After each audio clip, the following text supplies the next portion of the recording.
যে কোনো মহিলা যে সময় তাদের তালাক দেওয়া হয়, ওই না বিভিন্ন সময় তালাকের ঘটনা ঘটে যায়, যে মহিলার তালাক দেওয়া হইল, এই মহিলা এর বাদের দিনও তালাক যেদিন ফাইলা ওদিন এর বাদের দিন আরো বেটার কাছে বিয়া বইতে পারবানি না। যে কোরআন হাদিস বাদ দিয়া মযহব মাননেওয়ালা হলে তারা তার ইমাম রে মানেন, কোরআন হাদিস মানেন না, তারা আবু হানিফারে মানেন। কোকার নাউযুবিল্লাহ। এটা নবীজি ফরমায় যে কোন ব্যক্তি যে সময় তার সরঙ্গার মাঝে হাত দিলেই বা স্পর্শ করিলেই বা তখন তার অজু ভাঙ্গি দেব, তাই নতুন করে আবার অজু করা লাগবে। কোন বিবেকের তারা এটা খোঁজ যে কোরআন হাদিস ছাড়ার কিছুই মানা যায় না, মানলেই শিরিক হয়ে যায়। কারণ যে বেটায় আইস খোঁজ যে মযহব মানা যায় না, এই কথা যেন মানলা কোরআন হাদিস ছাড়া আর কোনটাও মানা যায় না, তাই তার কথা মানলেও তো শিরিক হয়ে যাব, তার কি কথা মানলেও তো শিরিক হয়ে যাব। আর তার কথা তো আর কোরআনও নাই হাদিসও নাই, তার কথা কোরআন নেই, তার কথা হাদিস নেই, আও কথাও তো আমরা মানি না, তার ফতোয়ায় তার কথা শেষ। ঐতিহ্যবাহী রাঘবপুর সাহেব বাড়িতে অনুষ্ঠিত বার্ষিক ইসালে সওয়াব মাহফিল, আজকের এই মুবারক মাহফিলের সম্মানিত সভাপতি, উপস্থিত উলামায়ে কেরাম, শ্রদ্ধেয় মুরব্বিয়ান, প্রিয় যুবক ভাই সকল, সর্বস্তরের নবী প্রেমিক, ওলি প্রেমিক বিরাদরানে ইসলাম, আল্লাহ পাকের দরবারে লাখো কোটি শুকরিয়া যে দয়াল আল্লাহ এই মুবারক মাহফিল হাজির হওয়ার তৌফিক আর সুযোগ আমরা দান করছেন, আলহামদুলিল্লাহ। হাজিরিন, আউলিয়ায়ে কেরাম সাহিত্য আমরার পাশে, আমরা তার খান্দাত এই মুবারক মাহফিল বইছি। দলিল দ্বারা প্রমাণিত আল্লাহর মকবুল মাহবুব বন্দাসকল যেন আরাম করেন, বা যে মাটির লগে আল্লাহর মহবুব বন্দাসকলের পবিত্র জিসিমর তাআল্লুক লাগে যায়, এই জমিনের লগে আল্লাহর রহমতের তাআল্লুক পয়দা হয়ে যায়, এই জমিনও অজুর ধারায় রহমত নাজিল হইতে থাকে। তাসাউফুর কিতাব আইনুল ইলম, আইনুল ইলমও একটা চ্যাপ্টার আছে যে কোন জায়গাত দোয়া খুব তাড়াতাড়ি কবুল হয়। এর মাঝে একটা জায়গার কথা লেখছেন যে জমিনও রহমত নাজিল হয়, এই জমিনও যে কোনো ইবাদত বন্দেগী বা দোয়া করলে এই দোয়া বা ইবাদত খুব তাড়াতাড়ি কবুল হয়। আমরা যারা আজকে এই মোবারক মাহফিল বইছি, আল্লাহর মকবুল ওলি হলোর কিনারাত আমরা এই মাহফিল, এই বিশ্বাস লইয়া আমরা বইতাম যে এই জমিনের লগে আল্লাহর রহমতের এক তাআল্লুক আছে, এবং এই মাহফিলও যত দোয়া হইব, যত বন্দেগী হইব, আল্লাহ রাব্বুল আলামিনে খুব তাড়াতাড়ি কবুল করবা। এই বিশ্বাস লইয়া যদি আমরা বইতাম পারি, আমরা বয়ার দ্বারা বেশি ফায়দামন্দ হইব। আমি বেশি সময় নষ্ট করতাম না, খুব কম সময়ের ভিতরে আমার মুখতাসর কিছু কথা শেষ করার চেষ্টা করব ইনশাআল্লাহ। ওয়া মা তৌফিকি ইল্লা বিল্লাহ, আলাইহি তাওয়াক্কালতু ওয়া ইলাইহি উনীব। হাজিরিন, আমরা মুসলমান, আর মুসলমানের এই যে ইসলাম ধর্ম, এই ইসলাম ধর্মের মূল যে দলিল, মূল দলিল ৬০টা। এই মূল ৬০ দলিলের মাঝে একটা হইল কিতাবুল্লাহ, আল্লাহর কালাম কোরআনে কারীম, আর একটা হইল সুন্নাত রাসূলিহি, আল্লাহ রাসূলের সুন্নত, এটারে আমরা হাদিসে নববী শরীফ হইয়া বুঝি, হাদিস শরীফ। আর একটা হইল ইজমা, আর একটা হইল কিয়াস। এই দলিল কয়টা হইল? ৬০টা। কোরআন, হাদিস, ইজমা, কিয়াস, ৬০টা দলিল। প্রথমে একটা বিষয় আপনারা সামনে আমি তুলিয়া ধরতাম চাই, যে বর্তমান যুগে এক শ্রেণীর মানুষ যারা মুসলমান, এই মুসলমান পরিচয়ধারী কিছু মানুষ যারা শরীয়তের দলিল মানেন মাত্র দুইটা, শুধু কোরআন আর হাদিস, আর বাকি আছে আরো দুইটা, ইজমা এবং কিয়াস। ইজমা এবং কিয়াস, এই দুইটা দলিল তারা শরীয়তের দলিল হিসাবে মানেন না। এখন সময় কম, তাইলে সেই দুইটা দলিল না মানার কারণে আমরা কি সমস্যা পড়ব এখানে আমরা একটু বুঝতাম পারলাম মনে, তো সময় নাই।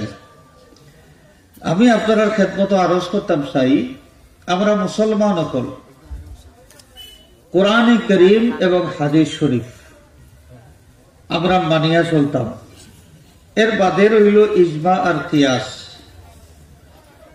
এখন আউকা কোরআন শরীফ আমরা মুসলমান কয়জনে বুঝি? 1000 মুসলমান যদি একখানো করা হয়, আর তারা যদি কোয়া হয় কোরআন শরীফ তেলাওয়াত করোকা, শুদ্ধ করিয়া তেলাওয়াত করনেওয়ালা 1000 মুসলমানের মাঝে কয়জন আমরা পাইব?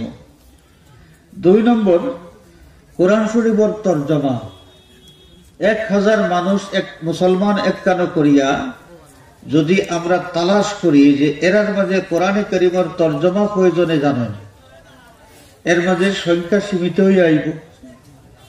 3 নম্বর, যদি আমরা তালাশ করি যে কোরআনে কারীম যে পালা করি বুঝেন কতজনে, ব্যাখ্যা সহ তাফসীর সহ কোরআন শরীফ বুঝেন কতজনে, 1000 মুসলমানের মাঝে বাছাই করলে কয়জন মানুষ আমরা পাইব?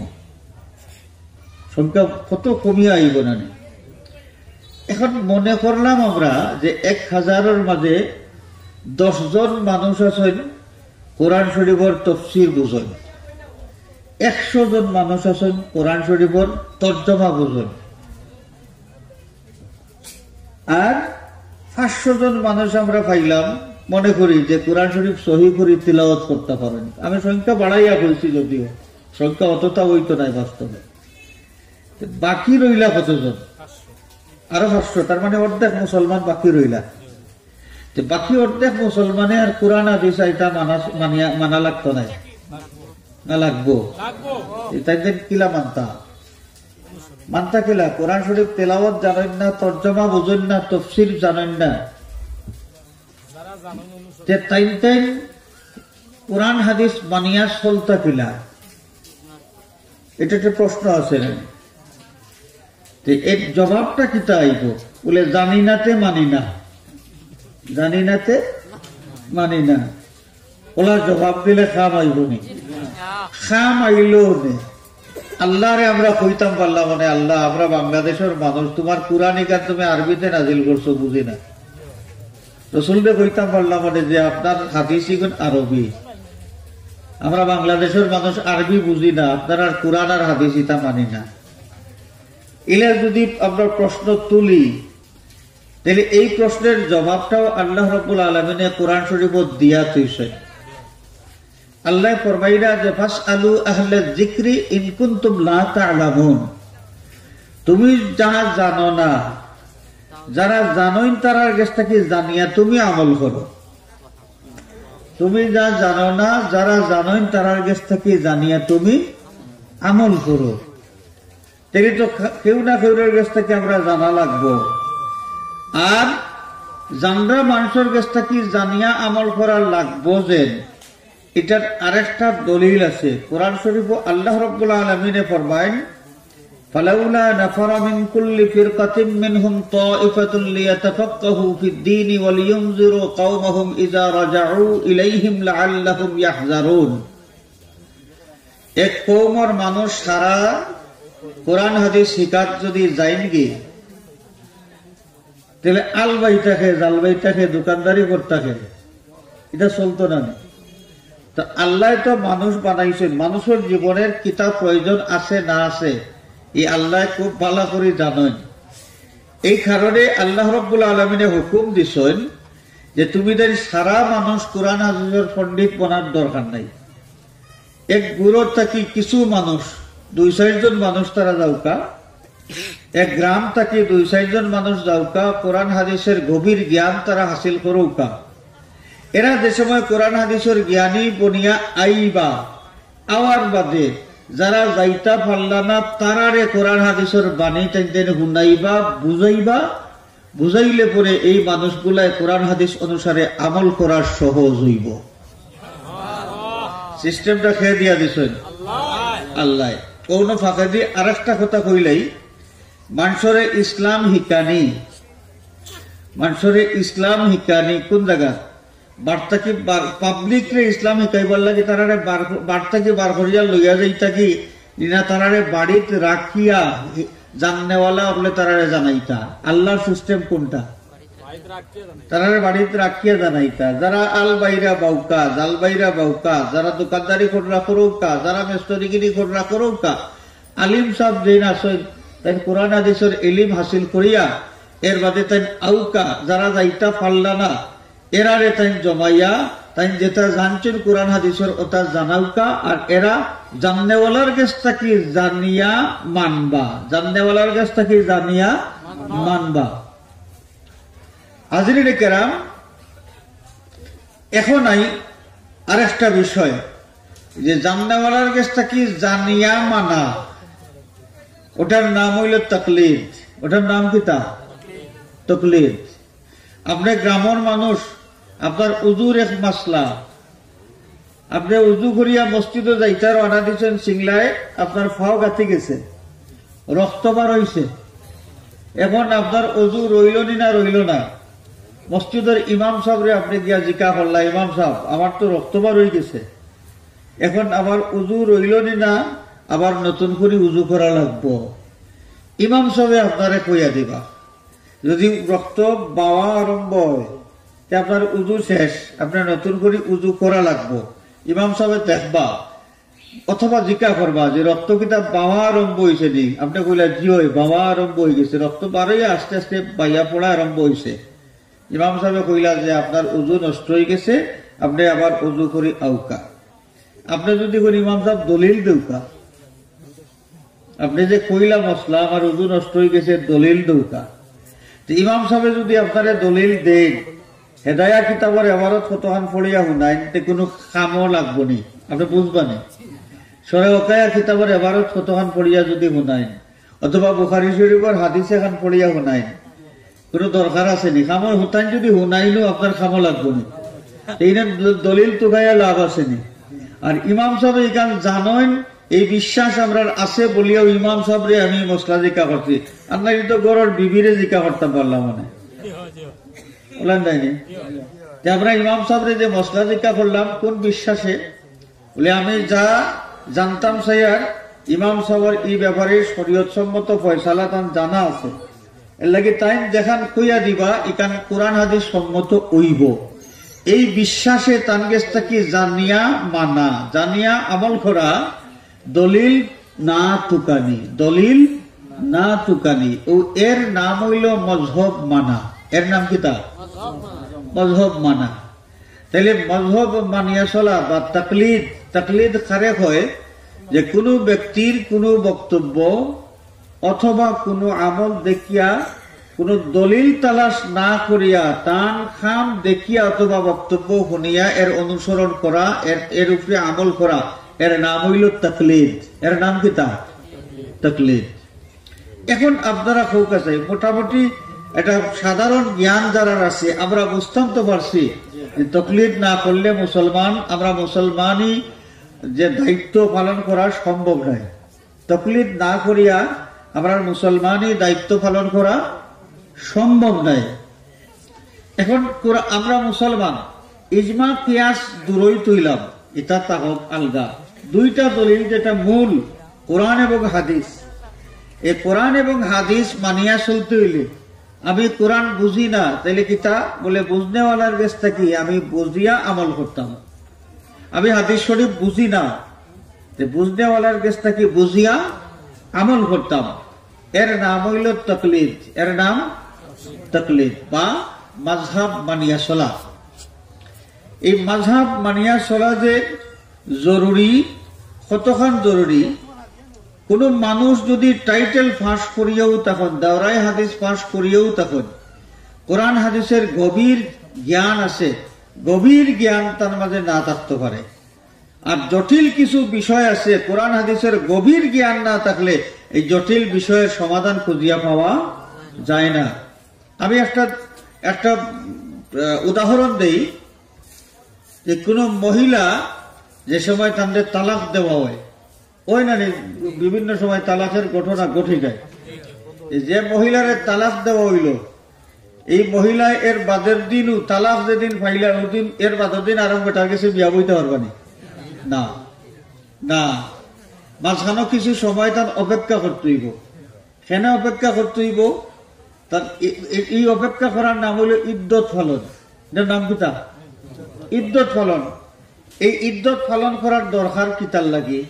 যে মহিলার যে রেহেম আছে, রেহেমের মাঝে যে কোনো বাচ্চা যদি আগর স্বামীর থেকে আইয়া থাকে আর বাদর দিন যদি আরেক স্বামীর কাছে বিয়া বই যায়, যে রেহেমের বাচ্চা আগর স্বামীর না নতুন স্বামীর, এটা বেড়া লাগে দিব, বেড়া লাগে দিব নানি। এর লাগি ও ইদ্যত পালন করার মাধ্যমে এটা শিওর হওয়া যায় যে আগের স্বামীর সূত্রে তান গেছে কোনো বাচ্চা আছে কিনা। যদি থাকে তাইলে তো এই মেয়াদের ভিতরে বাচ্চার জন্ম হইব, স্পষ্ট থাকবো যে আগর স্বামীর বাচ্চা। আর যদি না থাকে তাইলে ওটাও বোঝা যাইব যে না, বাচ্চা নাই। এই ইদ্যত পালন করা লাগে। ইদ্যত পালন করার পরে নতুন স্বামীর গেছে বিয়া হওয়া। ইদ্যত পালন করতা কতদিন? ইদ্যত পালন করতা কতদিন? কোরআন শরীফ এই ব্যাপারে বিধান আছে, আয়াত আছে। কোরআন শরীফের যে আয়াত, আল্লাহ রাব্বুল আলামিন ফরমায়েন, ওয়াল মুতাল্লাকাতু ইয়াতারাব্বাসনা বিআনফুসিহিন্না সালাসাতা কুরুইন। যারা তালাকপ্রাপ্ত মহিলা এরা ইদ্যত পালন করবা 3 কুরু। 3 কুরু। ও ভাই, অনেক কুরু খারে হয়। 3 তো বুঝলাম, 3 বুঝি না নি আমরা? 3 বুঝি। 3 দিন যদি হইতো বুঝলাম মনে, 3 মাস যদি হইতো বুঝলাম মনে, 3 বছর যদি হইতো বুঝলাম মনে। মাস, দিন, বছর এটা আমরা বুঝি, কুরু তো বুঝি না। আল্লাহ কইলা যে 3 কুরু ইদ্যত পালন করা লাগবে। এখন 3 কুরু, এই কুরু জিনিসটা কিতা? এখন আপনি কুরু শব্দ বলতে কি বুঝায় অভিধান বার করোকা। অভিধান বার করিয়া আপনি দেখবা কুরু শব্দর একাধিক অর্থ আছে, একটা অর্থ নাই, একাধিক অর্থ আছে। একটা অর্থ হইল মহিলাগুলোর যে প্রতি মাসে যে পিরিয়ড হয়, 3 পিরিয়ড, 3 অসুস্থতার দিন, এটার নাম হইল কুরু। অসুস্থ থাকবা যতদিন, প্রতি মাসে অসুস্থ যতদিন তখন এর নাম হইল কারকুন। আর এর 3টা যে সময় হইব বহু বচন, ওটা হইব কুরু। কুরু শব্দের একটা অর্থ হইল মহিলাগুলোর অসুস্থতার দিন, অসুস্থতার দিন। 3 যদি ভাইতে হয় লাগবে 3 মাস, 3 মাসের 3 অসুস্থতার দিন। আবার কুরু শব্দের আরো একটা অর্থ হইল মহিলাগুলোর পবিত্রতার দিন, অর্থাৎ উল্টা। এটা একটা অর্থ আছে বেমারের দিন, আর এটা হইল বেমার ছাড়া বালা তখন যতদিন, তার নাম হইল কুরু। এখন 3 কুরু বলতে 3 বালা সময় আপনি হিসাব করতেন, এটা 3 বেমারের সময় আপনি হিসাব করতেন। এটা তো লাগলো না নি আরেক বেড়া। এখানে ফাইদা হয়ে থাকে আপনি কোন অর্থ ধরিয়া আমল করতেন। মহিলা ইদ্যত পালন করার সিদ্ধান্ত যে আপনি দিতাম, এই সিদ্ধান্তটা আপনি কেমনে দিতাম? ও দরকার যে কোরআন হাদিসের পণ্ডিত যারা, পণ্ডিত হলে এটা গবেষণা করিয়া সঠিক সমাধানটা আমরা সঙ্গে তুলিয়া ধরবা। সঠিক সমাধান তুলিয়া ধরতে কিতা লাগবো?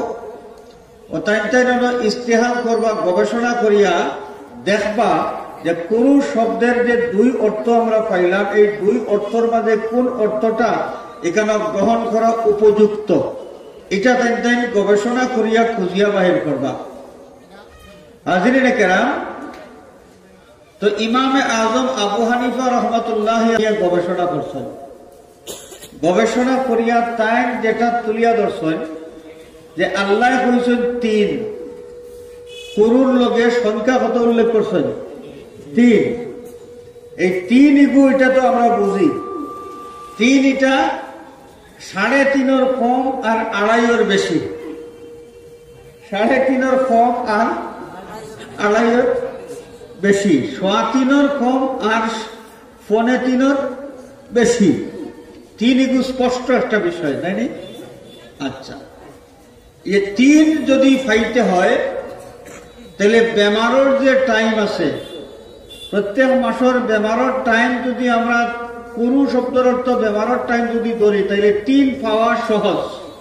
3 পাওয়া সহজ। 3 মাসে 3 বেমারের টাইম আমরা পাইলে আমরা 3 সংখ্যা পুরাপুরি পাইলাম। ওই ইমামে আজম আবু হানিফা সাহেব কইছে যে তালাকপ্রাপ্তা মহিলা যদি গর্ভবতী না হইয়া পারি সাধারণ অবস্থায় তার ইদ্যত পালনের মেয়াদ হইল 3 মাসের, অর্থাৎ 3 চান্দর 3 বার তাই বেমার দেখবা, 3 বার চাই বেমার দেখিয়া 3 নম্বর বার বেমার দেখিয়া যে সবাই শেষ হয়ে যাব বেমার, ও তার ইদ্যত পুরো হয়ে গেল, ইদ্যত পুরো হয়ে গেল। 3 নম্বর বার বেমার দেখিয়া যে সময় ভালো হইবা, ও এর বাদে অন্য স্বামীর কাছে তার বিয়া হইতে আর কোনো সমস্যা নাই। খেয়াল করছেন? এখন কোন চাই? আপনি মুসলমান কোরআন শরীফ মানিয়া চলতা, আপনি কইবা আমার বড় কোরআন শরীফ বাংলা খান আছে, অসুবিধা কিটা? বাংলা খান দেখে আমার কোন মোল্লার কাছে যাওয়ার দরকার নাই আমার, আপনি গেলানা মোল্লার কাছে, ইনো সমাধানটা বাইর করবা কিনা? সালাসাতা কুরু ইন, 3 কুরু আপনার তর্জমার মাঝে লেখা আছে, অনত আপনি আটকে দিবা ভয় লাগে। তর্জমার মাঝে 3 কুরু লেখা আছে, এখানেও আপনি মানবা কিলা, মানিয়া চলতা কিলা? তো এর লাগি তর্জমা জানলেও কোরআন জানা হয় না, তর্জমা জানলেই কোরআন জানা হয় না।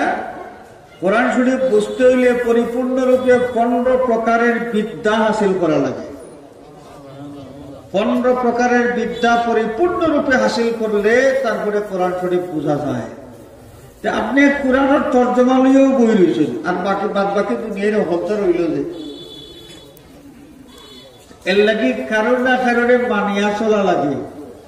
ও কোরআন হাদিসের জটিল বিষয় জাননেওয়ালার কাছ থেকে জানিয়া এর উপরে আমল করা, এর নাম হইল মাযহাব মানা। আর মাযহাব না মানলে একজন মুসলমানের কোরআন হাদিস অনুসারে আমল করা সম্ভব নাই। তাহলে আমরা কিতা বলতাম? আমরা মাযহাব মানি কোরআন হাদিস বাদ দেওয়ার লাগি, না কোরআন হাদিস 16 আনা মানিয়া চলবার লাগি? আরো জোরে কোকা, কোরআন শরীফ 16, কোরআন হাদিস 16 আনা মানিয়া চলবার লাগে আমরা মাযহাব মানি। একটা মানুষে মাযহাব দেখতে পারে না। আবু হানিফা সাহেব তারা সর্বনাশ ঘটাইছেন, তারা ইচ্ছা মতো কোরআন হাদিসের মনগড়া ব্যাখ্যা করিয়া নতুন নতুন পথ আবিষ্কার করতে আসেন। মুসলমান বলে 56 দলে বিভক্ত করতে আসেন, যার জেলা ইচ্ছা কোরআন হাদিসের ব্যাখ্যা করলো আর এক পথ পার করলো। ইমাম আবু হানিফা সাহেব মুসলমান হলরে এই বিচ্ছিন্নতার থেকে রক্ষা করছেন এই মাযহাব প্রতিষ্ঠার মাধ্যমে এবং কোরআন হাদিস গবেষণা নির্ধারিত একটা লাইন বার করার মাধ্যমে। মাযহাব মানলে আর কোরআন হাদিসের যেমনি মন ধরে এমনি ব্যাখ্যা করিয়া নতুন নতুন তরিকা আর বানাই যায় না। এর লাগি ইতার মাথার বিষ, ইতায় আবু হানিফারে দেখতে পারে না, মযহাবরেও দেখতে পারে না। অনেক মানুষের কয় কিতা জানেননি, মানুষের কয় যে কোরআন হাদিস বাদ দিয়া মযহাব মাননেওয়ালা বলে তারা তারা ইমাম রে মানেন, কোরআন হাদিস মানেন না, তারা আবু হানিফারে মানেন। কোকার নাউযুবিল্লাহ, এটা হলো একটা মিথ্যা অপবাদ। এই ছলচাতুরি প্রতারণার মাধ্যমে সাধারণ মুসলমানদের ধোঁকা দেওয়ার চেষ্টা করা হয়। আমরা আগেই বুঝি লইতাম পারছি, আশা করি যে কোরআন হাদিসের সঠিকভাবে মানিয়া চলবার লাগিও আমরা মযহাব মানি, কোরআন হাদিস সঠিকভাবে মানিয়া চলার লাগিও কিন্তু আমরা মযহাব মানি।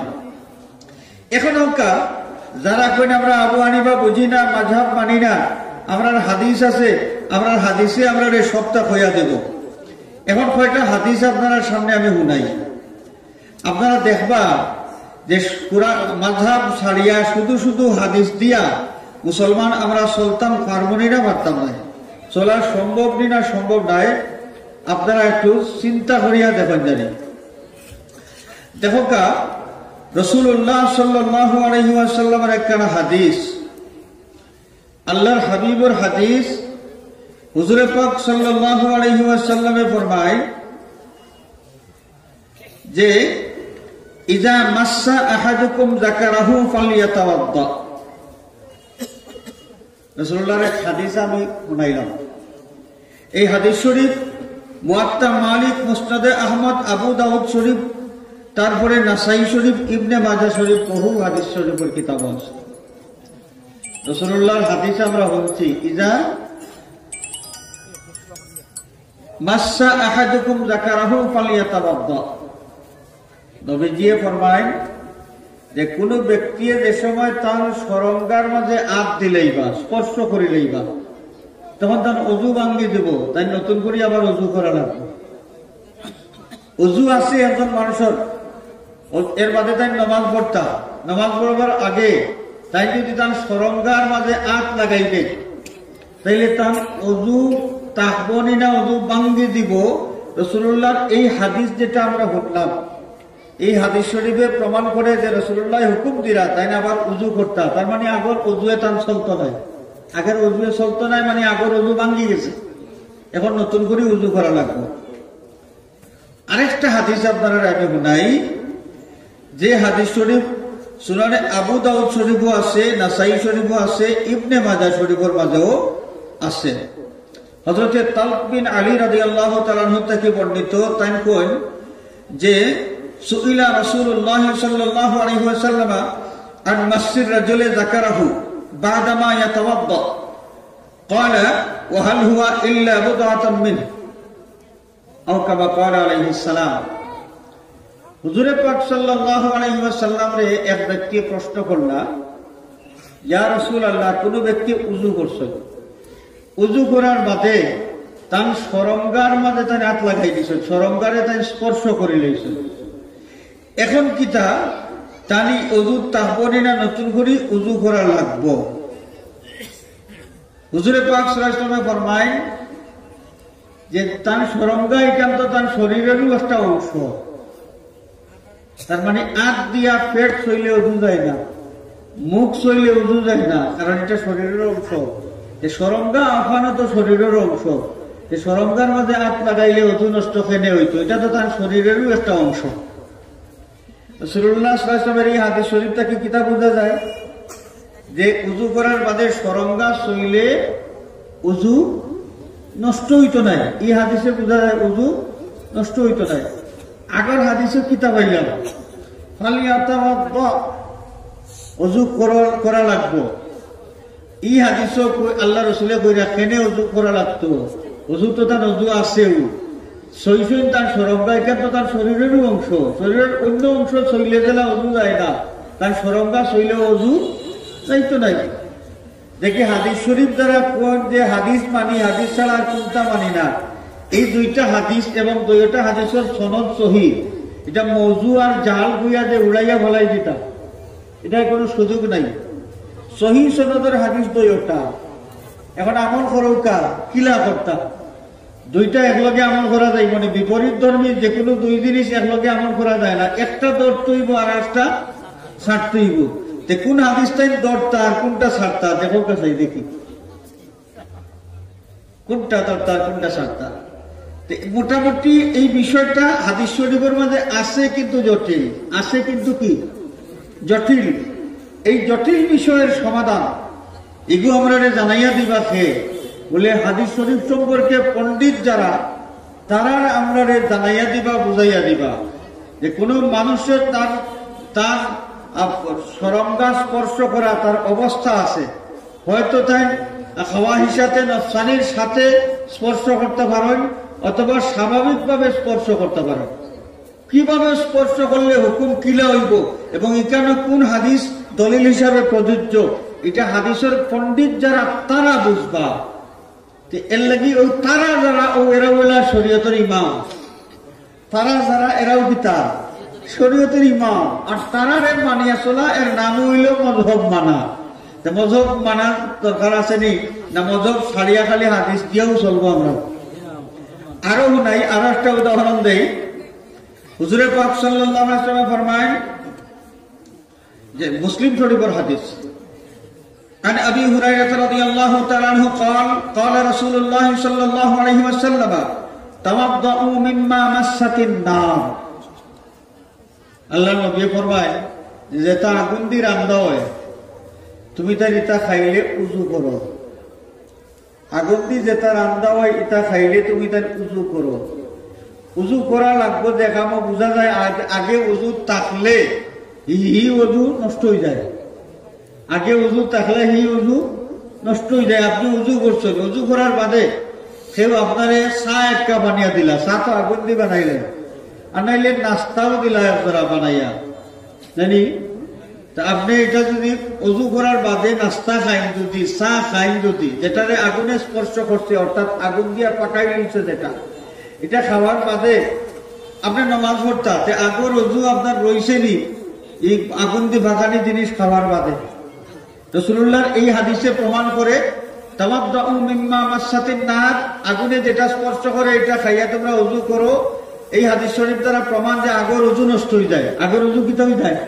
নষ্ট হয়ে যায়, নতুন করে উযু করা লাগে।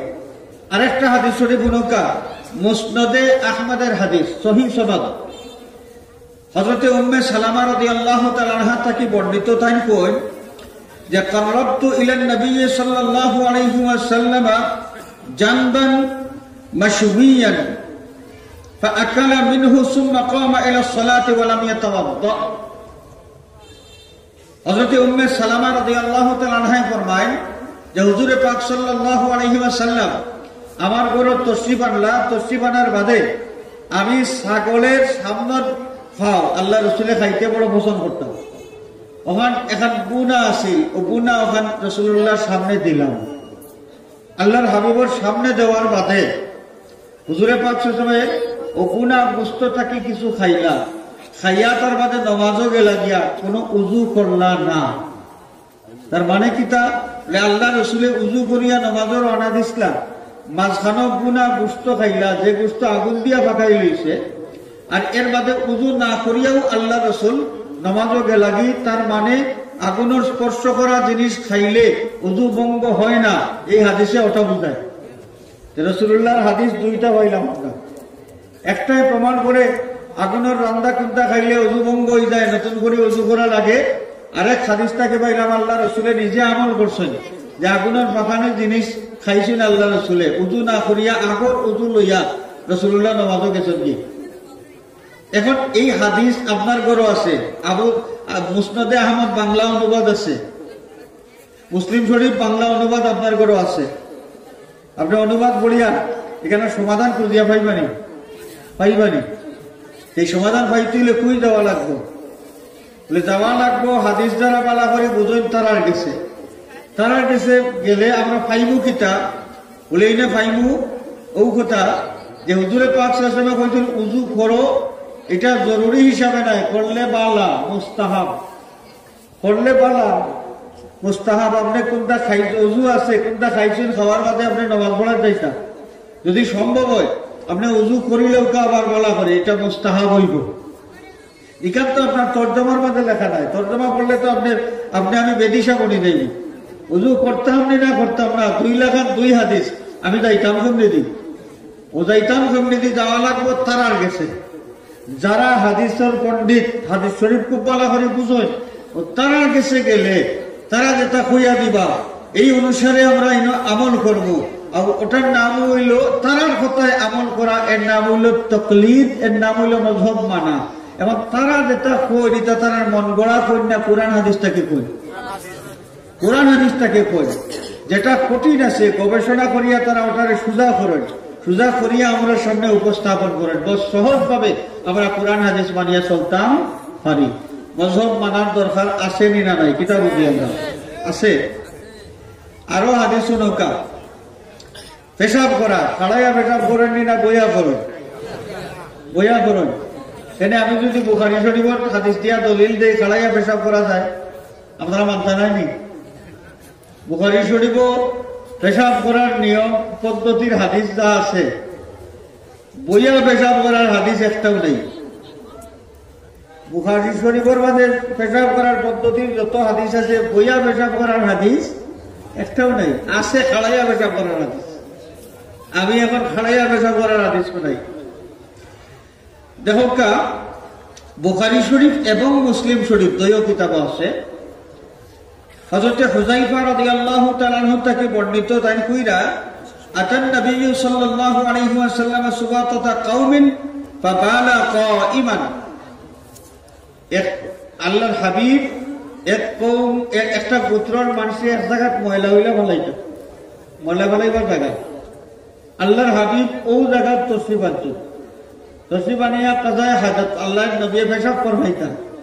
তোমরা পেশাব করলা খাড়াইয়া কিলা বালা কাইমান, খাড়াইয়া পেশাব করলা। দলিল কিতাব রাসূলুল্লাহ যে খাড়াইয়া পেশাব করছেন দলিল কিতাব বুখারী মুসলিম। দলিল বুখারী মুসলিমের হাদিস আইছেন নি। খাড়াইয়া পেশাব করুকা দেখে আপনার রাঘবপুরের জামে মসজিদের ইমাম সাহেব যদি খাড়াইয়া পেশাব করিলাই আর কোন মুসল্লিয়ে দেখিলাই জোয়ার রক্ত যদি ঘটনা ঘটে আসরের ইমামতিরা সুযোগ পাইতা নাই আল্লাহ দিলে বলার নাই নি। বেটাই তো বুখারী শরীফের হাদিস দিয়া দলিল দিব, আপনারা কিতা করবা? আপনারা কিতা করবা? দলিল মানতারা নি বুখারী শরীফ। আরেকটা হাদিস শুনাই, তিরমিজি শরীফ এবং নাসাই শরীফের মাঝে হাদিস। আম্মা জান হযরতে আয়েশা সিদ্দিকা রাদিয়াল্লাহু তাআলা আনহা থেকে বর্ণিত তাই কই যে মান হাদাসাকুম আন্না নবিয়্য সাল্লাল্লাহু আলাইহি ওয়াসাল্লাম কানা ইয়াবুলু কাইমান ফালা তুসাদ্দিকুহু মা কানা ইয়াবুলু ইল্লা কাঈদান। হযরতে আয়েশা সিদ্দিকা রাদিয়াল্লাহু তাআলা আনহা ফরমায় যে কেউ যদি তোমার তন্দে কই যে রাসূলুল্লাহ সাল্লাল্লাহু আলাইহি ওয়াসাল্লাম খাড়াইয়া পেশাব করছেন, তাইলে এই বেটার কথা তুমি বিশ্বাস করিও না। মা কানা ইয়াবুলু ইল্লা কাঈদান, আল্লাহর নবী সব সময় পেশাব করতে বইয়া বইয়া পেশাব করতেন। নবীজির সব সময় কোন অভ্যাস আছিল বইয়া পেশাব করা। আপনি হাদিস তো পাইলেন না নি, বুখারী শরীফ পাইলা। আপনি তো কইবা বুখারী শরীফ আমি পড়ছি আউলা থেকে আগের পর্যন্ত। বলে কিলা পড়ছেন? বলে আমার কাছে আস্থা বুখারীর তর্জমা আছে, ওখানে পড়ছি আমি। দেখি চাই বুখারীর তর্জমান তাকে আপনি ভাইবা খাড়াইয়া পেশাব করা। রাসূলুল্লাহ খাড়াইয়া পেশাব করছেন, আপনি খাড়াইয়া পেশাব করার সুন্নত পালন করে আরম্ভ করে দোকা কিলা হইব অবস্থা। আর হিবাইদি তিরমিজি শরীফ নাসাই শরীফের হাদিস হযরতে আয়েশা সিদ্দিকা ফরমান যে রাসূলুল্লাহ সারা জীবনের অভ্যাস আছে আল্লাহ নবী বইয়া বইয়া পেশাব করতেন। দইও হাদিস উল্টা নেই, উল্টা। এখন আপনি হাদিস মানুকা আবু হানিফা বাদ দিয়ে আপনি খালি হাদিস মানুকা দেখি কিলা মানতা মানা সম্ভব নেই। খাড়াইয়া পেশাব করতা না বইয়া করতা? বলে দইয়াটা পালন করি নাই, পেশাবর অর্ধেক খাড়াইয়া মারি দিব আর অর্ধেক বাদে বইয়া বাকি কোটাই বলার নেই। তো যাইতা কেমনে দিই হাদিস শুধু শুধু হাদিস মানিয়া তো আপনি বিবাহ পড়ে গেছেন, বিষয়টা জটিল হয়ে গেছে না। এই জটিল বিষয়ের সমাধান পাইবার লাগি যাওয়া লাগবো তারার গেছে। তারা কারা? যারা হাদিস শরীফের পণ্ডিত, যারা মুস্তাহিদ, যারা মাযহাবের ইমাম, তারার কাছে যাওয়া লাগবো। তারার কাছে গিয়া বুঝা লাগবো যে এই দুই হাদিসের দুই লাগান আমরা মানতাম কোনটা, ও তারা বুঝাইয়া দিবা যে উজরের কারণে আল্লাহ রাসূলে খাড়াইয়া পেশাব করছিল। এখানটা আপনার তর্জমাত লেখা থাকতো না, এখানে গবেষণা করলে টুকাইয়া পারবে। উজরের কারণে খাড়াইয়া পেশাব করছেন, সুস্থ অবস্থায় সারা জীবন বইয়া পেশাব করছেন। খেয়াল করছেন নি? এইখান জানবা বই আপনার হাদিসে তো এখানে লেখা নাই। এখান তারার কাছে গেলে ও তারা টুকাইয়া টুকাইয়া বার করবা আল্লাহ রাসূলের এই হাদিস কোন জামানার, এই সময় কিতা ঘটনা করছে, কোন কওমের বয়লা ফলাইবার জায়গাত গেলা, কিন্তু আল্লাহ রাসূল বইলা না কেনে খাড়াইলা, খাড়াইয়া পেশাব করলা, তার কারণ কিতা টুকাই টাকাইয়া বার করিয়া তারা আপনারা বুঝাইয়া দিবা। তাহলে খাড়াইয়া পেশাব করার হাদিস এটা ওজরের হালত, আর বইয়া পেশাব করার হাদিস স্বাভাবিক সব সময় কোন অভ্যাস। খেয়াল করছেন নি? তে মাযহাব মানার দরকার আসেনি না নাই? আসেনি? আছে। এখন আমরা উজু করি, আরেকটা উদাহরণ আমি দেই। আমরা উজু করি, আট দই কয়বার? পোকা। মুখ দই কয়বার? আপনারা মাত্রা না, কুল্লি করি কয়বার? তিনবার। আমি বুখারী শরীফের হাদিস দিয়ে যদি একবার পরিমাণ মানি শুনকা বুখারী শরীফের হাদিস হযরত আব্দুল্লাহ বিন আব্বাস রাদিয়াল্লাহু তাআলা আনহুমা থেকে বর্ণিত তাই কোন যে তাওয়াদ্দা রাসূলুল্লাহ সাল্লাল্লাহু আলাইহি ওয়াসাল্লাম মাররাতান মা যাদা আলা হাদা। হযরত আব্দুল্লাহ বিন আব্বাস রাদিয়াল্লাহু তাআলা আনহু থেকে বর্ণিত তাই কোন যে রাসূলুল্লাহ সাল্লাল্লাহু আলাইহি ওয়াসাল্লাম ওযু করতা, ওযু করার সময় সব কাম একবার করে করতা, একবারের বেশি করতা না, একবারের বেশি করতা না। বুখারী শরীফের হাদিস রাসূলুল্লাহ সকল কাম করতা কয়বার করতা? ওযুর মাঝে একবার করে করতা। আপনারা কইলা তিনবার করলে করেন, তিনবার মুখ পানি দেয়, মুখ দই, এটা তিন কইলা কোন? বুখারী শরীফের হাদিসে তো এক আছে। এখন আউকা বুখারী শরীফের আরেক হাদিস হযরত আব্দুল্লাহ বিন যায়েদ রাদিয়াল্লাহু তাআলা আনহু থেকে বর্ণিত তাই কোন যে তাওয়াদ্দা রাসূলুল্লাহ সাল্লাল্লাহু আলাইহি ওয়াসাল্লাম মাররাতাইনি। রাসূলুল্লাহ সাল্লাল্লাহু আলাইহি ওয়াসাল্লাম ওযু করছেন, ওযুর মাঝে সব কাম করছেন দুইবার করিয়া। কয়বার? দুইবার করিয়া করছেন। এটাও তো বুখারী শরীফের হাদিস।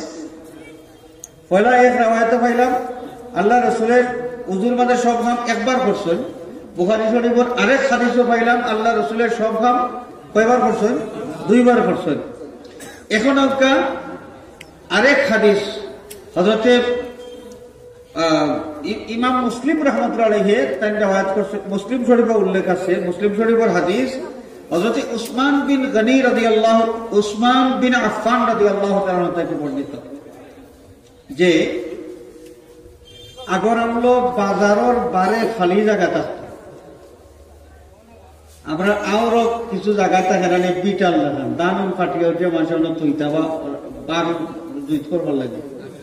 তো আগর আমলো বাজারের বারে দিয়ে ওলা খালি কিছু জায়গা থাকতো, মানুষ কেউরের বার চাইতা, বাজারও আইসেন এক জায়গা থামলা আর ওজন আইতা হেন বার চাইরা, অথবা নামাজের টাইম হইছে নামাজ পড়তাম, একটা কোন জরুরত সারবার লাগি বাজারের বারে খালি জায়গা থাকে। তো হযরতে উসমান গনি রাদিয়াল্লাহু তাআলা আনহু বাজারও ওলা একদিনও খালি জায়গাত বইছেন, নামাজের টাইম হইছে, তো আরো কিছু মানুষ জমছই, তারা কইরা নামাজের টাইম হইছে তাই ওযু করতাম। তো মানুষের কইরা রাসূলুল্লাহ সাল্লাল্লাহু আলাইহি ওয়াসাল্লাম কোন সিস্টেমে ওযু করতা তোমার সাথে দেখাইতাম নি। তখন তো খুশি যে উসমান গনি রাদিয়াল্লাহু তাআলা আনহু তার মাধ্যমে রাসূলুল্লাহর পদ্ধতির ওযু আমরা দেখব। হযরতে উসমান গনি রাদিয়াল্লাহু তাআলা আনহু ওযু করলা কোন পদ্ধতিতে? রাসূলুল্লাহ সাল্লাল্লাহু আলাইহি ওয়াসাল্লাম যে পদ্ধতিতে ওযু করতা ও পদ্ধতিতে ওযু করতে গিয়া তাই করলা কিতা ফাতামাদ্দা সালাসান, প্রত্যেক খাম তাই তিনবার করে করলা, প্রত্যেক খাম তাই কিতা তিনবার করে করলা। হাত ধুইলা তিনবার, কুল্লি করলা তিনবার, নাকবানি তিনবার, মুখ ধোয়া তিনবার, সপ্তাহ কয়বার করি? তিনবার করে করলা। হাদিস এটাও সনদ সহি, 3 লাখান পাইলাম। একবার করে প্রত্যেকটা কাজ করা হাদিস আছে, সহি সনদের হাদিস। ওযুর মাঝে প্রত্যেকটা কাম দুইবার করে করতাম, তাও হাদিস আছে। ওযুর মাঝে প্রত্যেকটা কাম 3 বার করে করতাম, তাও কিতা আছে? হাদিস আছে। এখন আপনি করতা কোনটা? যে কোনো একটা করলে 2টা বাদ দেওয়া লাগবে, একটা করলে 2টা বাদ দেওয়া লাগবে। আপনি যদি 3 বার করে ওটা করেন তো 2 বারের হাদিস আপনি মানলা না, 1 বারের হাদিসও মানলা না। যদি 2 বার করে করেন তাহলে 1 বারের হাদিস মানলা না, 3 বারের হাদিস মানলা না। যদি 1 বার করে করেন তাহলে 2 বারের হাদিস মানলা না, 3 বারের হাদিসও মানলা না। হাদিস ছাড়া কিছুই মানি না যারা কহেন, তারা এই ক্ষেত্রে আমলটা কিভাবে করিবেন? সবটাই তো হাদিস, সবটাই তো হাদিস এবং সহিহ সনদ। এর লাগি ও তারার কাছে যাওয়া লাগবে। এই একই খামর 3 লাখান বর্ণনা আমরা কোন লাখান আমল করতাম এখান জানতে হইলে তারার কাছে যাওয়া লাগবে। তারা কারা? মাযহাবের মুজতাহিদ ইমাম যারা, তারা গবেষণা করিয়া 1 বারের হাদিস 1 বার দিয়া কিতাব বুঝাই লইছে, 2 বারের হাদিস 2 বার দিয়া কিতাব বুঝাই লইছে, 3 বারের হাদিস 3 বার দিয়া কিতাব বুঝাই লইছে। তারা হইয়া দিবা কোনটা সুন্নত আর কোনটা আপনার লাগে জায়েজ হইব আর কোনটা মোটামুটি উত্তম, সবচাইতে উত্তম, এটা সারাটা তারা হইয়া দিবা। ও তারার কাছে যাওয়া লাগবে। খেয়াল করছেন নেই? এখন আপনারা কোকা আমরা যদি উজুর মাঝে প্রত্যেকটা কাম 3 বার করে করি, সাধারণ মুসলমান কোন দলিলও আছে এটা আমরা কিচ্ছুই জানা নাই। মেসাবে আমরা পড়াইছেন, বক্তব্য উজুর নিয়ম শিকাইছেন, আমরা শিখছি। ও শিকাটাকে আমল করিয়া এই 3 বার মুখ ধোয়া লাগবো আর সকল কাম করা লাগবো উজুর মাঝে। এটা বুখারী শরীফও আছে না, মুসলিম শরীফও আছে না, নাসাই শরীফও আছে, কোনটা আমরা জানি না, কোনটা আমরা জানি না, জানার কথাও তো নাই। কারণ বুখারী শরীফ পড়বার লাগে আমি গেলাম না তো, আমি তো দোকানদারির থাকলাম, আমি আল বাবার থাকলাম, আমি মুখামত থাকলাম, আমি খেতখরাত থাকলাম, দোকানদারি বাদ দিয়া গেলাম না। যে বুখারীর হাদিসও যে 3 বার করে পদ্ধতি গান আমার তো জানার কথা নাই, কোন কিতাব আছে কি নাই। তো ইনো কিতাব করা লাগবো। ও যারা কোরআন হাদিস বালা করে বুঝিয়া কোরআন হাদিসটাকে মশলা বাহির করিয়া সহজ করিয়া আমরা রেডিস হই, ও তারার কাছটাকে আমরা জানিয়া মানলাম। ও এর নাম হইল মযহব মানা। এর নাম কিতা? মযহব মানা। আচ্ছা কোন চাই, কোন বিবেকে তারা এটা কই যে কোরআন হাদিস ছাড়া কিছুই মানা যায় না, মানলেই শিরিক হয়ে যায়। কারণ যে বেটায় আইজ খোর যে মযহব মানা যায় না, এই কথা যেন মানলা কোরআন হাদিস ছাড়া যদি আর কোনটাও মানা যায় না, তাই তার কথা মানলেও তো শিরিক হয়ে যাব। কথাটা বুঝছেন? কোরআন হাদিস ছাড়া কিচ্ছু মানলেও শিরিক হয়ে যাব। এখান যদি হইতে যেই কইলা মযহব মানা যায় না পারে না, তার কি কথা মানলেও তো শিরিক হয়ে যাব। কারণ তার কথা তো আর কোরআনও নাই হাদিসও নাই, তার কথা কোরআন নেই, তার কথা হাদিস নেই, তার আও কথাও তো আমরা মানি না। তার ফতোয়ায় তার কথা শেষ, তার ফতোয়ায় তার কথা শেষ। আমি আর আলোচনা দীর্ঘায়িত করার সুযোগ নাই, ও পর্যন্ত আমার আলোচনা সারসংক্ষেপ যে কথাটা আমি আপনার খেদমত আরজ করতাম চাই। আমরা মুসলমানগুলোরে বিভিন্ন ভুল ব্যাখ্যা দিয়া বিপদগামী করার চেষ্টা করা, আমরা মুসলমানের মাঝে বিভিন্ন ভাবে দ্বিধা বিভক্তি তৈরি করার সূক্ষ্ম ষড়যন্ত্র চলতে আছে। ওই তো তেরাবির নামাজ লই আপনি 8 রাকাত পড়তা না 20 রাকাত পড়তা। বাংলাদেশের মুসলমান 20 রাকাত তেরাবি পড়লে আস্থা জীবন, অনেক বেটায় 8 রাকাতের তেরাবির বাগা এখন পাতিছে। এটা লইয়া দেখবা লাগবো। নমাজও খাড়াইছে, নমাজও খাড়াইয়া এখন ফাও সরাইয়া খাড়াইতা নেই না, খিলা খাড়াইতা, খাড়াইবার একটা পদ্ধতি আছে তো। পুরুষ মানুষ হইলে 4 আঙ্গুল মাঝখানে ভাগ থাকতো, অথবা 1 বিল্লস, বেশি হইলে 1 বিল্লস, কমপক্ষে 4 আঙ্গুল ভাগ থাকতো পুরুষ মানুষের 2 পাওয়ার মাঝখানে। অনেক নয়া সিস্টেম লই আইছে তারা, সরাইয়া যতক্ষণ মেলাই যায়, মাঝখানেও ভাগ থাকলে বলে শয়তান যাইব, মাঝেদি শয়তান যাইব। এবার মাঝেদি শয়তান লাগিয়া শয়তানের পথ তো আর একটা পাইলিছে। আপনি যে সরাইলা যে মাঝখানে দিয়ে আপনার তলে দিয়ে পথ পার করিয়া দিলাইলা, শয়তান তো অনেক উপায় যাইব গিয়া, ইগু তো পথ বড় হয়ে গেল। আরো এই পথটা তো আরো বড়। এটা কিচ্ছু নাই। আমরা শান্তিপূর্ণ ভাবে নামাজ বন্দেগী করিয়া, ও তারা লাগাইছে ফেস লাগাইয়া নয়া নয়া মশলা লইয়া আমরা মুসলমানগুলোর মাঝে দ্বিধা বিভক্তি লাগবনে মাইর। এই মাইর এখনো কঠিন হয়েছে না, হইব এক সময়। ইমাম সাহেব তেরাবি 8 রাকাত পড়াইয়া আমরা টান মারবাই পুরো মানুষে 8 রাকাতই এখন ইমাম সাহেব নামাজ শেষ করাই দিব। আর 20 রাকাতই এরা কইবা 12 রাকাত রয়েছে ইমাম সাহেব তাকুকা, এইটাই 2 রাকাত দিয়া টানবা, ইমাম সাহেব ফাড়িয়া 2 টুকরা। মুসলমানের লাভ না ক্ষতি? যারা শান্তিপূর্ণ পরিবেশকে কঠিন করিয়া তুলল, অশান্ত করিয়া তুলল, এরা মুসলমানের বন্ধু না শত্রু? আমরা এই জিনিসগুলো বোঝা লাগবো। এর কারণে মাযহাব সম্পর্কে এই টুকটাকে কথাগুলো আমি কইলাম। আশা করি কিছুটা হইলেও আমরা বুঝতে পারছি যে কোরআন হাদিস বাদ দিয়ে আমরা ইমাম আবু হানিফা মানি না, বরং কোরআন হাদিস সঠিকভাবে মানবার লাগি ইমাম আবু হানিফারে মানে। কথাটা বলার নাইনি? আমি যে তোলা করলাম এর ভিতরে এখান মোটামুটি পরিষ্কার হয়ে গেছে তো, আল্লাহ দিলেন। আমি আশা করবো আর কেউ মযহব মানতে পারে না কইয়া ইটা ওয়াজ দিয়া আমরা আর ফাটাইতে পারতো না। আল্লাহ রাব্বুল আলামিনের তামাম ফিতনাটা কি আমরা হেফাজত করুক, শান্তিপূর্ণ ভাবে আমরা ইবাদত বন্দেগী করিয়া জীবন চালাইতাম। আল্লাহ আমরা তৌফিক দিতাম। আমিন।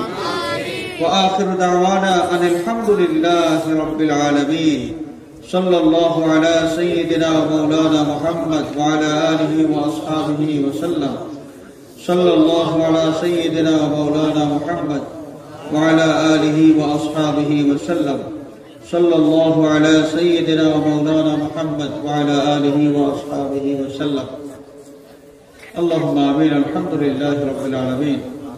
والصلاة والسلام على سيد المرسلين وعلى آله وأصحابه أجمعين। أي الله আজকের আজিম শান ইসালে সওয়াব মাহফিল আউয়াল থেকে আখির পর্যন্ত কবুল ফরমাও। আয় আল্লাহ, এই মাহফিলের সওয়াবের হাদিয়া সোনার মদিনা তোমার হাবিবের খিদমতে পৌঁছাই দাও। तमाम পৃথিবীর মুমিন মুমিনাত কবরবাসীর রূহে পাক পৌঁছাই দাও। আয় আল্লাহ, বাবা শাহজালাল শাহপুরান 360 আউলিয়া সহ পৃথিবীর যে জায়গা তোমার যত ওলিয়া আরাম ফরমাইছেন तमाम রূহে পাক পৌঁছাই দাও।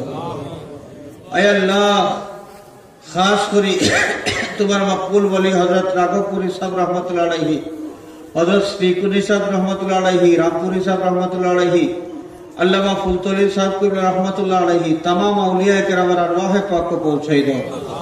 আয় আল্লাহ, এই মাহফিলের খিদমত তোমার যত বান্দা বান্দি শরীক হইছে तमाम বংশর মুর্দেগানের আরওয়াহে পাক ওই সওয়াবের হাদিয়া পৌঁছাই দাও। আল্লাহর ওসিলায় আমরারে মাফ করে দাও। আমরা জিন্দা মুর্দা মাই বাবারে মাফ করে দাও। তোমার হাবিবর জিন্দা মুর্দা तमाम উম্মতরে মাফ করে দাও। আয় আল্লাহ, এই মাহফিল থেকে কোনো ভিখারিরে তুমি খালিয়াতি বিদায় দিও। আয় আল্লাহ, বড় আশা করিয়া তোমার ওলিয়র কফলর খান্দাত আমরা এই মকবুল মাহফিল বইছি রে বাবা মওলা। আয় আল্লাহ, কোন সাইলে তুমি খালিয়াতি বিদায় দিও না। আয় আল্লাহ, तमाम বিশ্বব্যাপী যে এক মহামারী চলতে আছে, এক অদৃশ্য ভাইরাসের কারণে तमाम বিশ্ববাসী আতঙ্কিত। ও মওলা, আমরা গুনাহ করছি, আমরা গুনার কারণে মুসিবত আমরা রূপে আইছি। আল্লাহ, আমারে মাফ করে দাও। আল্লাহ, আমারে মাফ করে দাও। এই মুসিবতরে তুমি উঠাইয়া নিয়ে বিশ্ববাসীর স্বাভাবিক জীবনযাপনের তৌফিক দাও। হে আল্লাহ, London, America, Canada, France, Australia, Africa, Middle East সহ পৃথিবীর বহু দেশও আমরার ভাই বিরাদর আত্মীয় স্বজন সন্তান সন্ততি প্রবাসী অবস্থায় আছে। ও মাওলা, তোমার রহমতের ছায়ার নিচে রাখিয়া তারা হেফাজত করি। হরজাতের আফাত মসাইব থেকে হেফাজতে রাখিও। হে আল্লাহ, যারা অসুস্থ আছেন তোমার কুদরতি দওয়াখানা থেকে শিফা নেন। আল্লাহ, বহুত বিমারি হলে দোয়া চাইছেন। আল্লাহ, আমরা বিশ্বাস করি তুমি মরারও জিতা করতে পারো। আল্লাহ, তোমার কাছে অপারগতা বলতে কিছু নাই। আয় আল্লাহ, আমরা বেকস বিমারি হল, আমরা জানা অজানা যত বিমারি আছে আল্লাহ, তোমার কুদরতি দওয়াখানা থেকে তুমি শিফায়ে কামিলা আজিলা ইনায়াত ফরমাও। বাংলাদেশের উপরে রহমতের নজর ফরমাও। আয় আল্লাহ, এই জমিন থেকে গজবর ছায়া হরাইয়া রহমতের বরকত নাজিল ফরমাও।